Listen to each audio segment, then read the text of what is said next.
graphic. You're going to have to be like, here's our game. All right, welcome everybody. This is Hello Boys. We have a little bonus round for you guys from the show. We got Pete over here. We thought we'd put him to the test. We want to do some Star Wars testing. You know, he says we know all about this. We want to see how much he knows about this. So we decided to design this game. Jacob's called it Devil's Advocate. Devil's Advocate. So in this game, we are all going to defend the final Star Wars movies in each individual trilogy. So we're going to go Revenge of the Sith versus Return of the Jedi versus The Rise of Skywalker. And can everyone tell the audience what we are going to have to defend? Ernesto, what are you defending today? Well, just so you know that we didn't choose these ourselves. No. We put every movie in a cup or whatever, and we chose draw straws. So even though completely random. It's random. If we don't like this movie, we still have to defend it and make it sound authentic, like we love this movie. So this can be hard. I drew The Rise of The Rise of Skywalker. Jacob wrote Sky. He's the one who wrote the paper. So what did you get? Harsh. I got Revenge of the Sith. No, what did Jacob write? I got Return of the Jedi. Oh, but yeah. we're not going to say what I wrote. Rise of Skywalker. I got Rise of Sky. Yes. Rise of Skywalker for Ernesto. Revenge of the Sith. All right.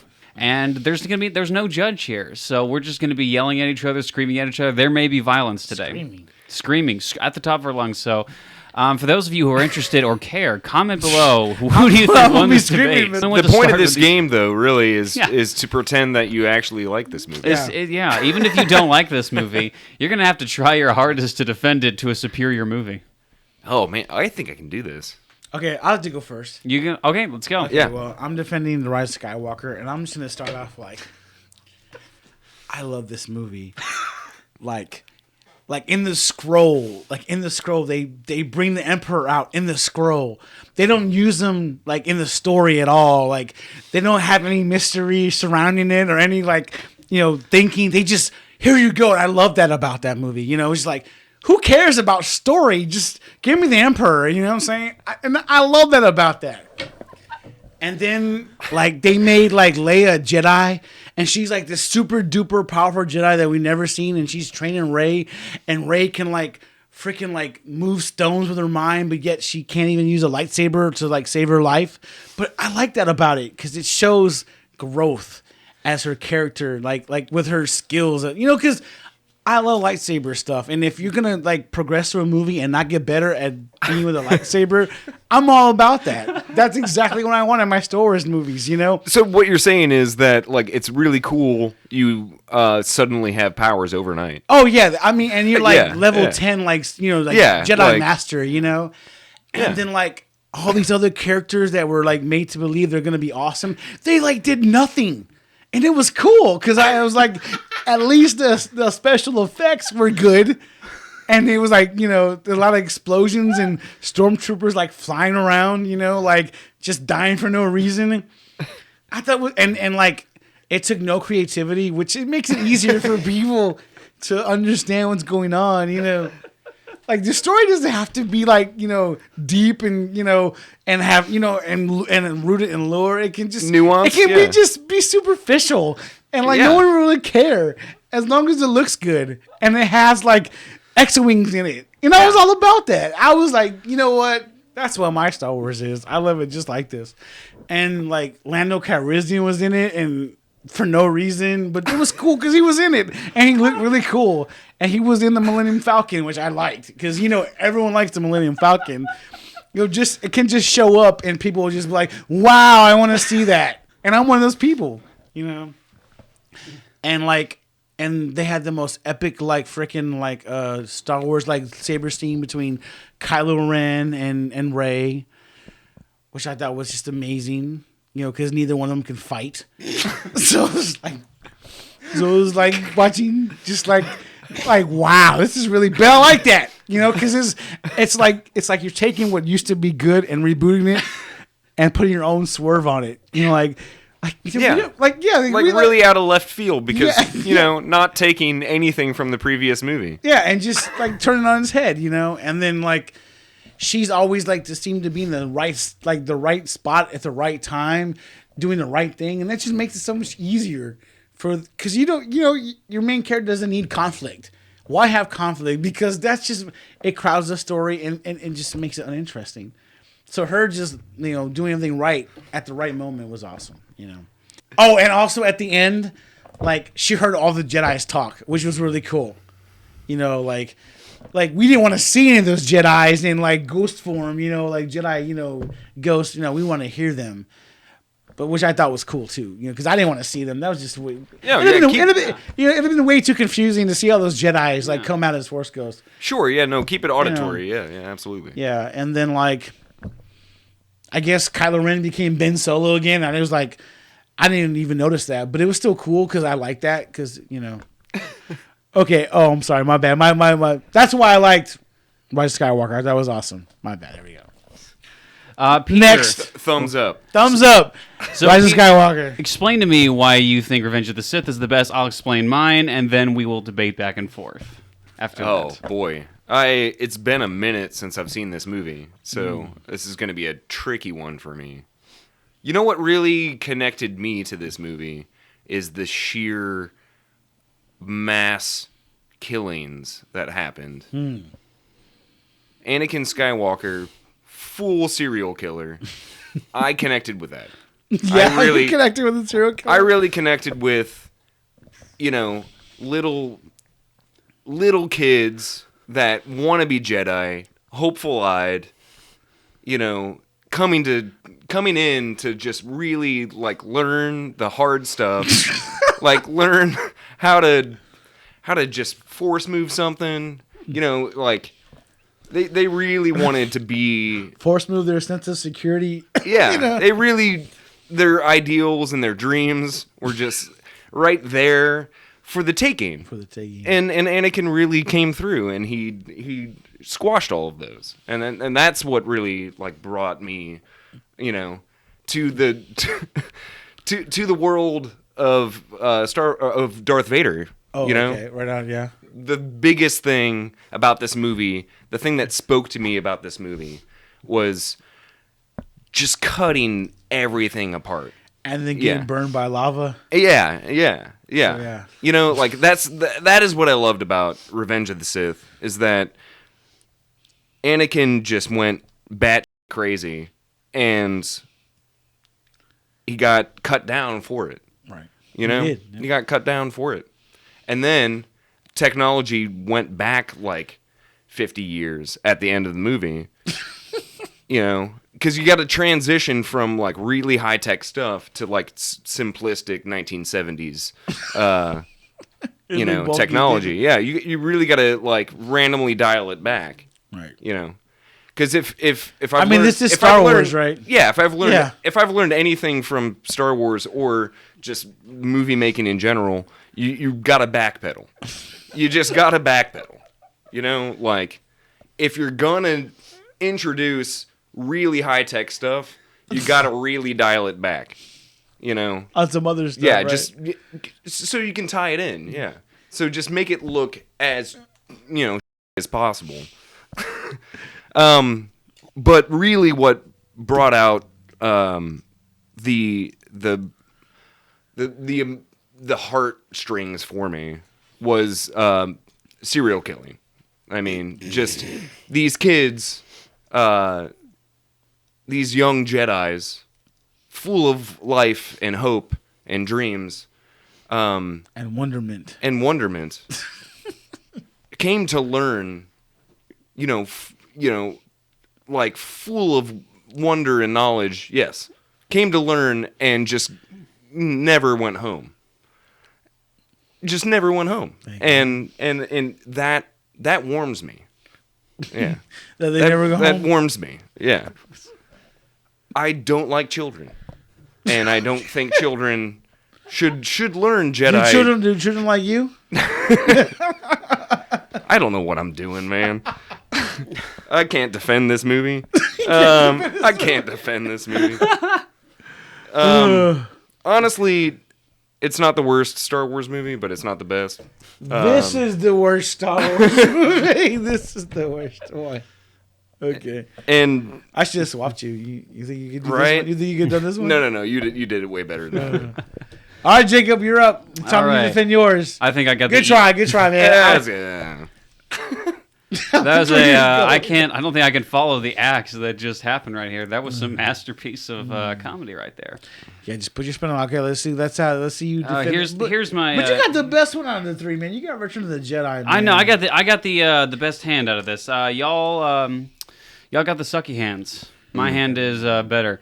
And now I'm going to be talking about the extended version, masterpiece of quality filmmaking. And this Revenge of the Jedi, what I love about this movie is that a combination of the original trilogy and answers all the questions that you were hoping to have, like what does the Emperor look like? And the answer is a scrotum with teeth. And how does the Emperor fall?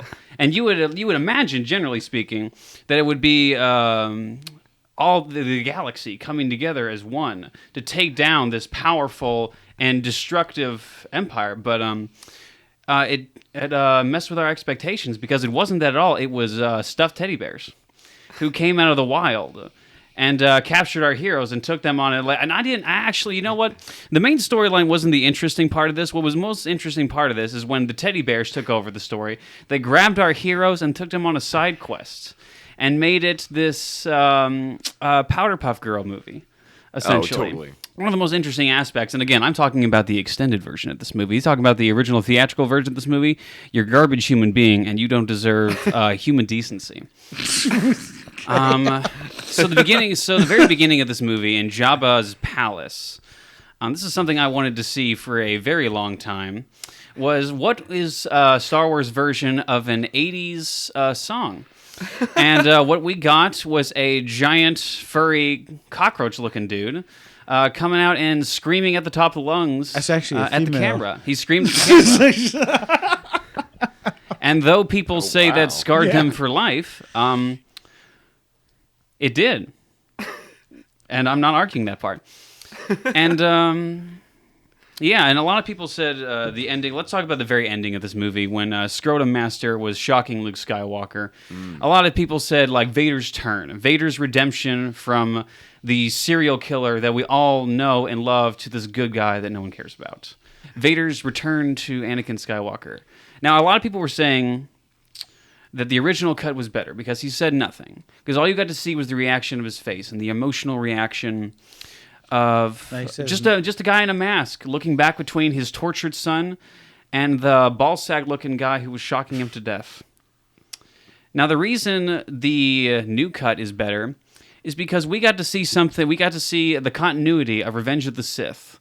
With the very ending of that movie, Vader screaming at the top of the lungs, the most ridiculous no I've ever heard in my entire life. That sounded not like a man who was tortured and who has suffered his entire life, but sounded like a grandpa who lost a Mario Kart game. Screaming no. And dropped his walker on the way to the bathroom. And they continue that. They added that into Return of the Jedi. And he screamed no again. And Twice. And you know what? It took me out of the movie in the best way, shape, or form because I'm not seeing Darth Vader anymore. I'm not seeing the Lord of the Sith. I'm seeing an angry, pissed off, 90-year-old Alzheimer's-stricken grandpa. And I don't. You know what? I don't want to see my favorite character. I don't want to see my favorite character. I want to see a grandpa. Yeah. Yeah. And apparently every single Sith in the world has to have the grayest of skin. There's no point about that. I just wanted to point that out. But yeah, that's honestly, why I think it was a good choice. Exactly, and that's why I think Return of the Jedi is by far and away the best of all the Star Wars movies, the best of the ending trilogy, and it ends the series perfectly with the dark undertones of all the Ewoks eating the clone troopers. Because That's right. Their helmets are there, and they got those helmets. And as soon as they took the helmets off, it's like, you know what? Burger time. So I love it. It's a beautiful movie. A beautiful movie about scrotum heads and genociding teddy bears. Genocide. I like the Ewoks, man. My bad, dog. I liked them, man. You know, I like the Ewoks. They honestly, okay, they were the cutest warriors Yeah. of all time. Like they had that entire forest booby trapped. Yeah, it was like And like the that's- Goonies, man. You How watch did- out, bro. You know? Were they just like expecting this to happen?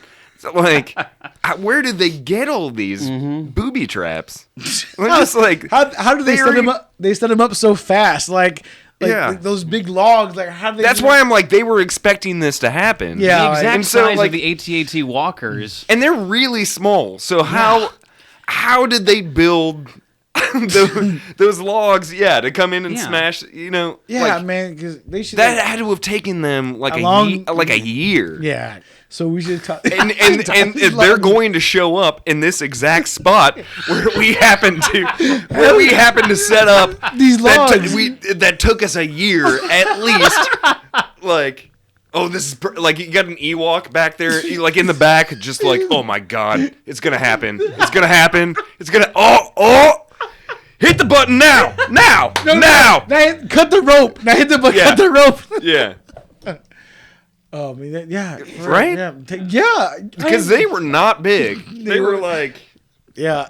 And there runs in the theme with Darth Vader, serial being the serial killer of the prequels, the teddy bears being the serial killers of the original trilogy, and then J.J. Abrams being the serial killer of the new movies by making the worst one. Absolutely. And we got... I'm sorry, but we got to say something on a positive note. We got awesome Luke Skywalker in Return of the Jedi, man. He earned the Jedi title in this movie, dude. Like 100%. Like Yoda and Obi-Wan's like, you're gonna have to kill your father and restore balance, and that's the only. There's no way if you don't kill him, you fail. And he's like, dude, I'm not killing my dad, and he turns his dad, bro. I watched that the other day just because I was bored at home, and he's like, Dad, I feel the conflict within you. I feel the good in you, man. Let go of your hate, bro. And that no at the end, he's looking at his son getting tortured, man, and he's like no, like I'm not gonna let my kid. It's not going down like that. And he threw the Emperor across the freaking into the whatever that is, Yeah, there's a real big theme going on across all of the Star Wars movies, and I don't know if George Lucas just doesn't have another thing to write about, but there's a lot of people getting thrown into. We're still going. Yeah, a lot of people getting thrown into things across all the movies. But I mean, I don't want to make light of or a joke about what you're saying. You were getting deep. And yeah, but because out of all the three like episodes we got, I think Return of the Jedi is the best out of all of them, dude. Absolutely. Like Attack of the Clones, it was a good movie. It was epic, but it was on a dark note. Like everything was bad at that point. Everything was like in a bad spot, and then Rise of Skywalker was just like we don't even know what the hell's gonna go on next. Yeah. Like crap. This is where we're going now. Like no idea, and then. The Return of the Jedi, man, this is how it was supposed to end, dude. Like, from there, it was supposed to be way more epic than what we got. You know what I'm saying? Definitely for a lot of people, that's how the series actually ended. That's how they consider, like, everything ended. It ended with Luke Skywalker being the Jedi Master. It ended with Han Solo not being killed by his son. But I will, to your point, I know you're trashing the movie a little bit.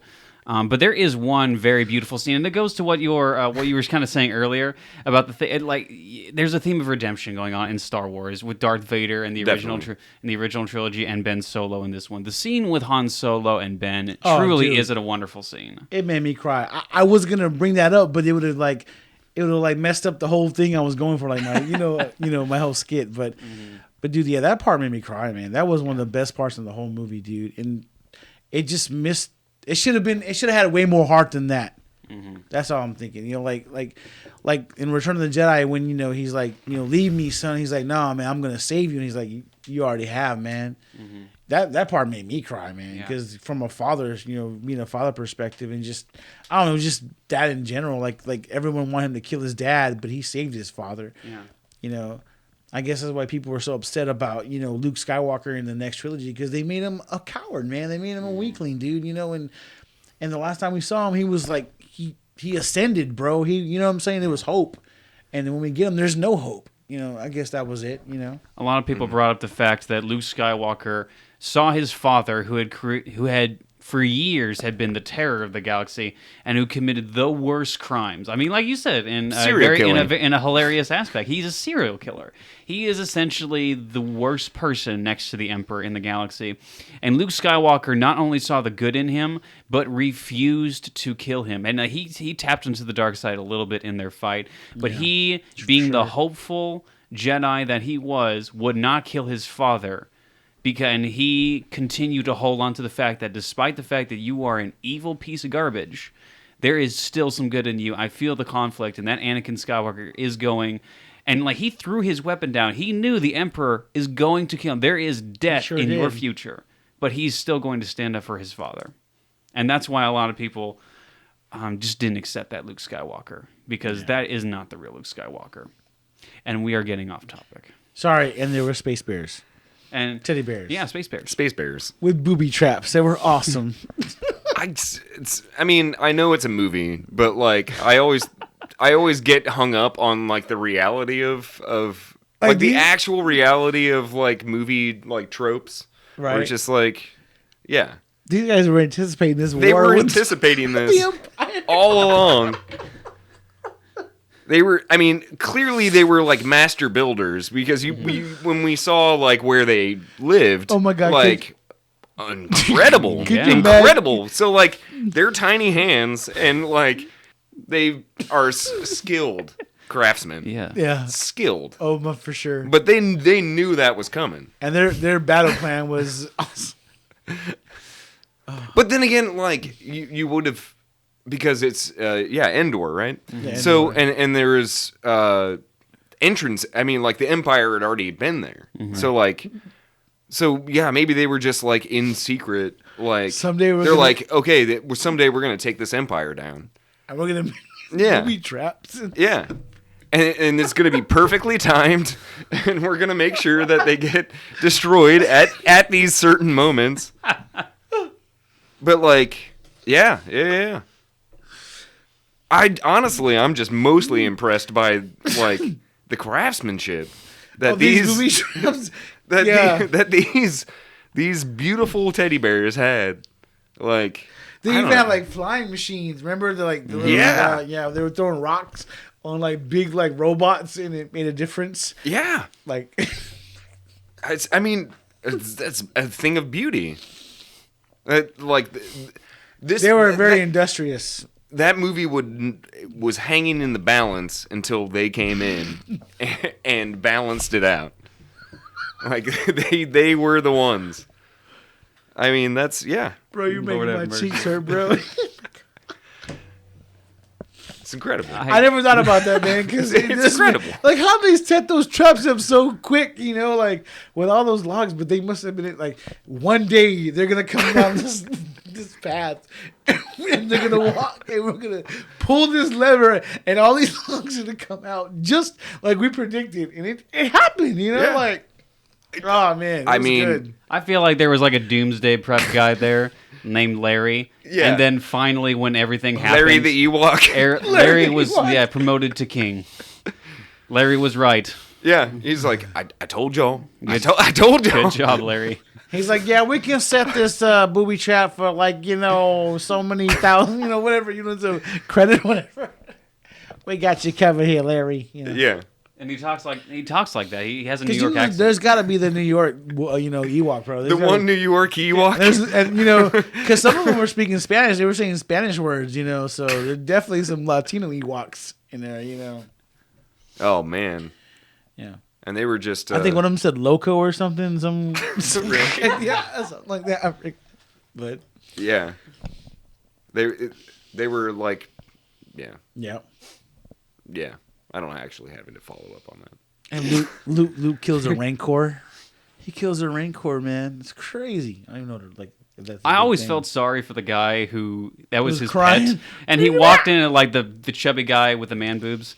He walked in and started crying. Like, I kind of feel sorry for that guy. Like, that was his pet. That was his buddy. Poor guy. And he just walks off crying, and you have the guy who's like, putting his arm around. It's like, it's okay, man. It's like, this ugly big rat was your buddy, and Luke killed him. Yeah, how messed up is that too, though? That guy was like, that's my pet. Like, I get off on watching this amazing rat beast like eat human beings for pleasure. We're critical. Okay, so It's blinking red. so okay. So Jabba the Hutt was basically like a kink master, right? I'm sorry I got to bring that up, but like he's like, here's your fantasy, here's your fantasy. He's like pulling the chick by the chain, like Because you know that, right? You see that, right? We're getting a restricted mode on this.